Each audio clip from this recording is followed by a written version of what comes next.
Hello दोस्तों, नमस्कार। आप सभी का स्वागत है आपके अपने YouTube channel study with DSLG में 10 अप्रैल हाइलाइट्स खबरों के साथ आप सभी के बीच उपस्थित हुए हैं। आज की इस वीडियो में हम बात करेंगे 6800 चयन सूची पर प्रतिनिधिमंडल घोषित, 69,000 शिक्षक भर्ती में अब क्या, क्योंकि उत्तर प्रदेश में निकाय चुनाव की आचार संहिता लागू।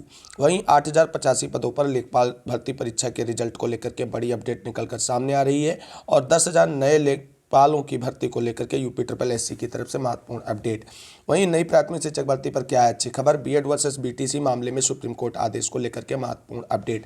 आप सभी लोगों से निवेदन है कि वीडियो अंत तक देखें और प्लीज़ वीडियो को लाइक करें, दोस्तों में शेयर करें और जितने भाई बहन चैनल पर पहली बार विजिट करें उनसे निवेदन है कि प्लीज़ चैनल को सब्सक्राइब करके बेल आइकन जरूर दबाएं।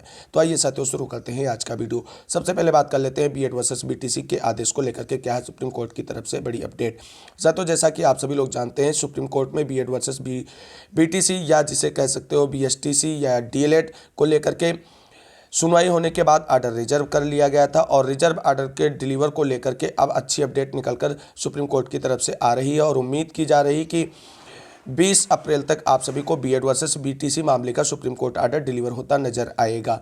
अब सबसे बड़ी बात जो है, इस ऑर्डर को लेकर के संपूर्ण देश की नज़रें टिकी हुई हैं, क्योंकि संपूर्ण देश की शिक्षक भर्तियों पर कहीं ना कहीं इस आदेश का एक सीधा और दूरगामी प्रभाव पड़ेगा। क्योंकि आप सभी को बता दें, बीएड वर्सेस BTC का मामला फंसा हुआ है और BTC वाले ये चाहते हैं कि बीएड को प्राथमिक से बाहर कर दिया जाए, क्योंकि उन्हें अन्य नौकरियों में भी ढेर सारी प्राथमिकताएं दी जाती हैं।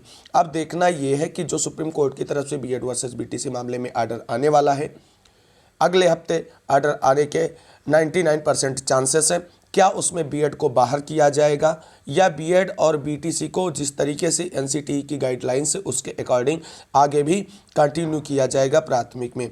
तो ये महत्वपूर्ण फैसला और एक नज़ीर साबित होगा। और इसके बाद आपको बता दें, विभिन्न राज्यों में चल रही शिक्षक भर्ती या आने वाली शिक्षक भर्तियों का भविष्य भी निर्धारित हो जाएगा। उम्मीद यही की जा रही है कि सुप्रीम कोर्ट के जो भी ऑर्डर आएगा, BTC वाले ये मान के चल रहे हैं कि बीएड को बाहर करने का आदेश आएगा, बीएड वाले मान कर चल रहे हैं कि NCTE की गाइडलाइंस के अकॉर्डिंग हम लोगों को प्राथमिक में मौका जो मिला था 2018 के बाद वो आगे भी मिलता रहेगा। और जो आपको बता दें, संभावनाएं भी यही बन रही हैं कि चुनावी माहौल है, 2024 में लोकसभा चुनाव है और अगर कोई ऐसा उथल पुथल आदेश आएगा तो कहीं ना कहीं इसका सीधा सा राजनीतिक प्रभाव पड़ेगा। और ऐसे में सरकार नहीं चाहेगी कि बीएड वर्सेस BTC मामले को लेकर के सुप्रीम कोर्ट की तरफ से कोई एकपक्षी मामला देखने को मिले। लेकिन फिलहाल अभी कुछ भी कहने से पहले हम सभी को सुप्रीम कोर्ट के ऑर्डर का इंतजार करना पड़ेगा। उम्मीद करते हैं सुप्रीम कोर्ट की तरफ से बीएड हो या BTC हो, दोनों वर्ग के अभ्यर्थियों को हितों में ध्यान में रखते हुए कुछ एक सकारात्मक और अच्छा आदेश देखने को मिलेगा। तो एक हफ्ते और इंतजार करने के बाद सारी बातें क्लियर हो जाएंगी। फिलहाल अभी ये कहना जल्दबाजी है कि बीएड प्राथमिक से बाहर हो चुका है, क्योंकि जब तक सुप्रीम कोर्ट का आदेश डिलीवर नहीं होता तब तक ऐसी किसी बात को हम लोग नहीं कह सकते हैं। तो ये थी बीएड वर्सेस BTC आदेश को लेकर के बड़ी अपडेट, जिसकी संभावनाएं अगले हफ्ते डिलीवर होने की है। तो इंतजार करते हैं और देखते हैं क्या डिसीजन निकल कर सामने आता है। वहीं बात कर लेते हैं 63,000 नई प्राथमिक शिक्षक भर्ती को लेकर के क्या है अच्छी खबर। साथियों, जैसा कि आप सभी लोग जानते हैं, उत्तर प्रदेश में लगातार नई प्राथमिक शिक्षक भर्ती की विज्ञापन को जारी करने के लिए प्रशिक्षित अभ्यर्थियों की तरफ से धरना प्रदर्शन, आंदोलन, ज्ञापन, ट्विटर कैंपेन सारे प्रयास किए जा रहे हैं। लेकिन बेसिक शिक्षा विभाग की तरफ से यही जवाब मिलता रहा है कि अभी तक बेसिक शिक्षा विभाग के पास रिक्त पदों का कोई भी अवेलेबिलिटी नहीं है, क्योंकि शिक्षक छात्र जो अनुपात है वो हमारे यहाँ बराबर है। लेकिन अब अच्छी खबर ये निकलकर सामने आ रही कि केंद्र सरकार की तरफ से गठित कमेटी ने जो सिफारिश की है उसमें 1 लाख प्लस पद जो हैं वो उत्तर प्रदेश में रिक्त निकलकर सामने आ रहे हैं।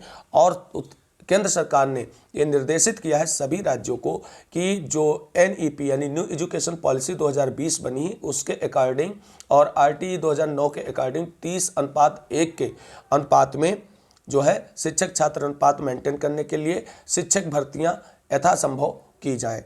और उसके लिए केंद्र सरकार की तरफ से गठित समिति की रिपोर्ट और सिफारिश के आधार पर ग्रांट भी राज्यों के लिए मंजूर कर दिया गया है। अब उम्मीद करते हैं कि उत्तर प्रदेश में नई प्राथमिक शिक्षक भर्ती का जो विज्ञापन है उसको जारी करने के लिए सरकार के पास रास्ता साफ हो चुका है। हालांकि सारी स्थितियां कब स्पष्ट होंगी, जब प्रमोशन की प्रक्रिया 30 अप्रैल तक पूरी हो जाएगी।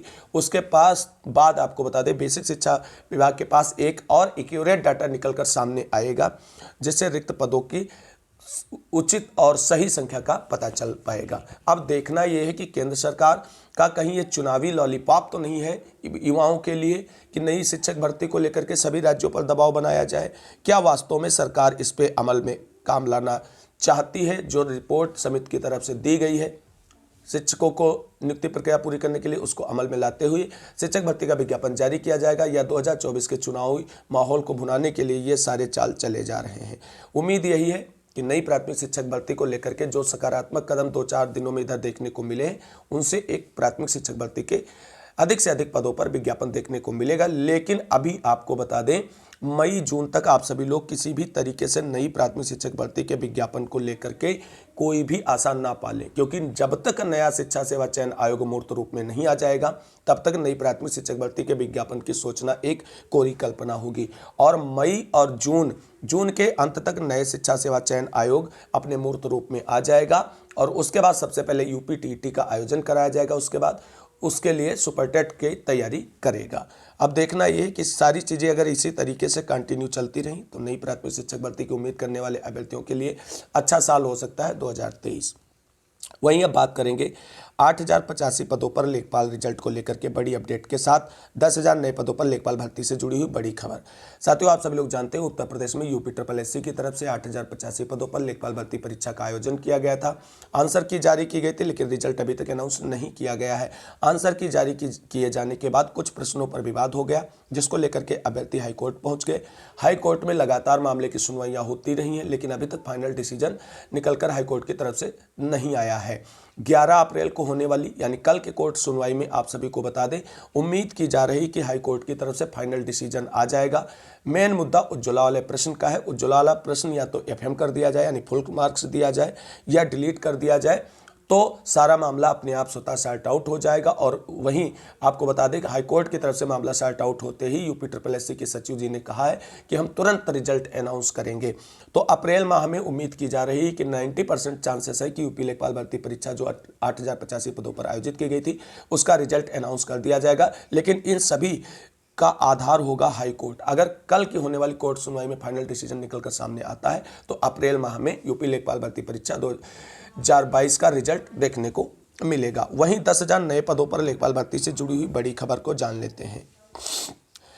अब बात कर लेते हैं 2000 से अधिक लेखपाल होंगे प्रोन्नत। प्रमोशन के लिए 36 जिलों के लेखपालों के रिकॉर्ड राजस्व परिषद चुके हैं पहुंच। खबर समझ लेते हैं विस्तार से। प्रदेश में कार्यरत 2000 से अधिक राजस्व लेखपाल संग्रह अमीन, भू अर्जन अमीन की जल्द ही राजस्व निरीक्षक के पद पर पदोन्नति की जाएगी। राजस्व परिषद ने जिलावार पदोन्नति की कवायद शुरू कर दी है।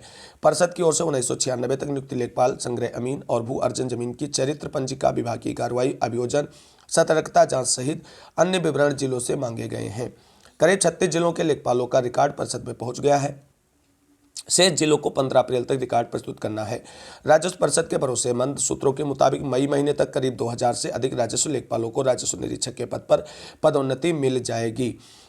वहीं आपको बता दें, नई नियुक्तियों का विभाग को है इंतजार। उत्तर प्रदेश अधीनस्थ सेवा चयन आयोग ने लेखपाल के 8085 पदों पर भर्ती परीक्षा बीते वर्ष 31 जुलाई में आयोजित की थी। भर्ती परीक्षा का परिणाम अभी तक जारी नहीं हुआ है। परिषद में लेखपाल के 30,837 पद स्वीकृत हैं। वर्तमान में करीब 17,000 पदों पर ही लेखपाल कार्यरत है। एक एक लेखपाल के पास 2 से 3 क्षेत्रों का कार्यभार है। आयोग की ओर से परिणाम जारी करने के बाद राजस्व परिषद करीब 10,000 लेखपाल भर्ती के लिए अधियाचन आयोग को भेज सकता है और PT 2022 के आधार पर नए 10,000 लेखपालों की नियुक्ति प्रक्रिया के लेकर के एक विस्तृत विज्ञापन जारी करते हुए नई पदों के भर्ती का जो है प्रारूप तैयार किया जाएगा। अब देखना ये है कि जो पहले की अभी फाइनल नहीं हुई है भर्ती, तो ये नए 10,000 पदों पर भर्ती का विज्ञापन 2022 के PT से आएगा या 2023 की PT के द्वारा आएगा। इसके लिए हम सभी को इंतजार करना पड़ेगा। लेकिन अच्छी खबर है, अगर 10,000 पदों पर नई लेखपाल भर्ती का विज्ञापन आता है तो PT कहीं ना कहीं सार्थक सिद्ध होगी और अधिक से अधिक अभ्यर्थियों को इसमें बैठने का मौका मिलेगा। अब मूव करते हैं अगली प्रमुख खबर की तरफ। बात कर लेते हैं 69,000 शिक्षक भर्ती से जुड़ी हुई महत्वपूर्ण खबरों के बारे में। तो साथियों, आप सभी को बता दें, जिस तरीके से सिंगल बेंच की तरफ से 6800 लिस्ट को क्वेश्चन किया गया है, उसके बाद 1356 वाले अभ्यर्थियों की कहीं ना कहीं गतिविधियां एक ज़्यादा सक्रिय नज़र आ रही हैं और वो अपने प्रयास में हर स्तर पर लगे हुए हैं। और इसी क्रम में आपको बता दें, DB भी पहुंच चुके हैं और यहां पर विपक्षी नेताओं, अधिकारियों और मंत्रियों से भी उनकी भी मुलाकातें जारी हैं और उनका कहना है कि हम 27 और 21% लेकर के रहेंगे। तो अब देखना ये है कि उनके प्रयासों में क्या रंग लाता है और क्या डीबी से 27-21% जो है वो मिलेगा या डीबी में केवल एटीआरए पर जीत के लिए गए हैं। जो भी अपडेट होगा वो याचिका दाखिल करने के बाद होगी। लेकिन वहीं आपको बता दें 69,000 शिक्षक भर्ती में 27-21% सीटों की मांग करने वाले अभ्यर्थियों की तरफ से कल एक बड़ी कार्रवाई की गई। आप सभी लोग देख सकते हैं। आज सपा कार्यालय में जाकर प्रवक्ता महोदय को लिखित रूप से अवगत कराया गया कि 6800 लिस्ट माननीय न्यायालय से खारिज हो चुकी है, जिसका कोई वजूद ना ही था और ना ही है। घोटाला 19,000 सीट का हुआ, इसलिए माननीय किसी भी मंच पर 69,000 शिक्षक भर्ती की बात की जाए तो पूरी 19,000 सीटों को लेकर बोला जाए, क्योंकि समाज के दोगले धूर्त फरेबी तथाकथित नेता 6800 लेकर भगाने वाले दलित पिछड़ों के नाम पर जाकर हर जगह गुमराह करते हैं, जिससे दलित पिछड़े समाज में सपा के प्रति खटास पैदा हो रही है और दलित पिछड़े समाज के लोग सपा के दूरी बना रहे हैं, क्योंकि समाजवादी पार्टी 19,000 सीट की बजाय धूर्त दोगले नेताओं की बातों में आकर 6800 की बात कर रही है। बाकी आदरणीय आप समझदार हैं, धन्यवाद। यानी सपा कार्यालय पहुंच करके वहां पर ये 19,000 सीटों की मांग करने वाले अभ्यर्थियों की तरफ से बात अपनी रखी गई है कि जब भी माननीय के द्वारा कि इस 69,000 शिक्षक भर्ती में आरक्षण घोटाले के मुद्दे को उठाया जाए तो 6800 सीटों की बात ना की जाए, केवल 19,000 सीटों के घोटाले की बात की जाए।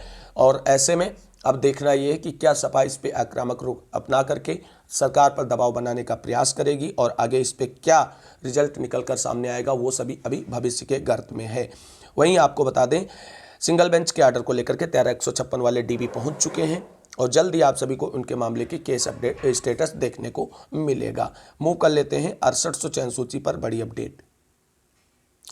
साथियों 6800 सूची पर बड़ी अपडेट डिस्कस करने से पहले बात कर लेते हैं क्या एनओसी और आंसर की प्रकरण वालों की नियुक्ति प्रक्रिया हो पाएगी पूरी। तो साथियों आप सभी को बता दें 69,000 शिक्षक भर्ती में अब क्या हो सकता है, क्योंकि उत्तर प्रदेश में निकाय चुनाव की आचार संहिता हो चुकी है लागू। तो साथियों आचार संहिता में आप कोई नया कार्य नहीं कर सकते हैं, जो पीछे से प्रोसेस चला रहा है उसे तो आगे बढ़ाया जा सकता है। ऐसे में 69,000 शिक्षक भर्ती में आंसर की प्रकरण वाले अभ्यर्थियों की नियुक्ति प्रक्रिया अगर बेसिक शिक्षा विभाग करना चाहे तो कर सकता है, उसके ऊपर आचार संहिता का कोई प्रभाव नहीं पड़ेगा। लेकिन बेसिक शिक्षा विभाग की ढीला ढवाली ये स्पष्ट दर्शा रही है कि कहीं ना कहीं बेसिक शिक्षा विभाग 69,000 शिक्षक भर्ती में अभी आगे की कोई भी कार्रवाई को लेकर के किसी भी निर्णय पर नहीं पहुंचा है। तो अब देखना यह है कि क्या आचार संहिता का बहाना लेकर के बेसिक शिक्षा विभाग आंसर के प्रकरण वालों की नियुक्ति प्रक्रिया को और आगे बढ़ाएगा, उन्हें टालता नजर आएगा, या 19 से पहले आपको बड़ी अपडेट बेसिक शिक्षा विभाग की तरफ से आंसर के प्रकरण में देखने को मिलेगी। जो भी अपडेट होगी आप सभी को चैनल के माध्यम से डिस्कस करेंगे। वहीं 6800 चयन सूची वाले अभ्यर्थियों की तरफ से बड़ी अपडेट निकलकर सामने आ रही है कि 6800 चयन सूची वाले अभ्यर्थी ये चाहते हैं कि अगर सरकार और बेसिक शिक्षा विभाग से मिल करके बैठ करके मीटिंग करके कहीं बाहर के रास्ते से अगर हम लोगों की नियुक्ति प्रक्रिया की जा सकती है बेसिक शिक्षा विभाग के द्वारा या किसी समायोजन पॉलिसी के तहत, तो हम लोग उसके लिए तैयार हैं। और उसके लिए 6800 चयन सूची के 5 सदस्यों का प्रतिनिधिमंडल एक तैयार कर लिया गया है। इसमें वो सभी 5 प्रतिनिधि शामिल हैं ओबीसी और एससी और एसटी समाज के, जिनका गुणांक 65.50 प्लस है, और वो माननीय बेसिक शिक्षा मंत्री जी से भी मुलाकात करेंगे और बेसिक शिक्षा विभाग के आला अधिकारियों से मुलाकात करेंगे। और आरक्षित वर्ग के जो 6800 चयन सूची है उसमें जो अभ्यर्थी योग्य हैं, चाहे लिस्ट रिविजिट की जाए तो उसमें उनका कहीं ना कहीं नियुक्ति के लिए बात की जाए, तो हर तरीके से प्रयास किया जा रहा है 6800 की तरफ से। अब देखना है कि प्रतिनिधिमंडल की मुलाकात आज बेसिक शिक्षा विभाग के आला अधिकारियों से होती है या कल होती है, और उसके बाद वहां से क्या अपडेट निकल कर आता है। क्या सरकार इन सभी की नियुक्ति के लिए कोई समायोजन पॉलिसी के तहत कोई नया नियम बना करके इनको नियुक्त करेगी, या लिस्ट रिविजिट करने में इनका विशेष ध्यान रखते हुए इनको अंदर करेगी, या फिर सरकार जो है डीबी जाएगी 6800 के फेवर को लेकर के। जो भी अपडेट है वो आप सभी को अभी इंतजार करना पड़ेगा, क्योंकि आप सभी लोग जानते हैं कि बेसिक शिक्षा विभाग ने स्पष्ट किया है कि एजी महोदय के बिना डायरेक्शन के हम लोग कोई भी स्टेप आगे नहीं बढ़ाएंगे, क्योंकि लीगल एडवाइजर वही है इस मामले में, और उनकी जब तक कोई सलाह नहीं आती तब तक 6800 चयन सूची में जो सिंगल बेंच का आर्डर है उस पर कोई अमल नहीं किया जाएगा। लेकिन जो है प्रतिनिधिमंडल की तैयारी की गई है, इससे जब मुलाकातें मीटिंगें होंगी लगातार, तो अब देखना होगा कि सरकार और बेसिक शिक्षा विभाग किस तरीके से आरक्षित वर्ग के इन अभ्यर्थियों की नियुक्ति प्रक्रिया पर कार्रवाई करेगा। जो भी अपडेट होगी वो और प्रतिनिधिमंडल की मुलाकात के बाद जो भी जानकारी निकलकर सामने आएगी आप सभी को चैनल के माध्यम से डिस्कस करेंगे। इसके लिए सभी साथी लोग चैनल से जरूर जुड़ें और प्लीज़ वीडियो को लाइक करें, दोस्तों में शेयर करें। मिलेंगे अगले वीडियो में, तब तक के लिए सभी साथियों को जय हिंद, जय भारत, वंदे मातरम।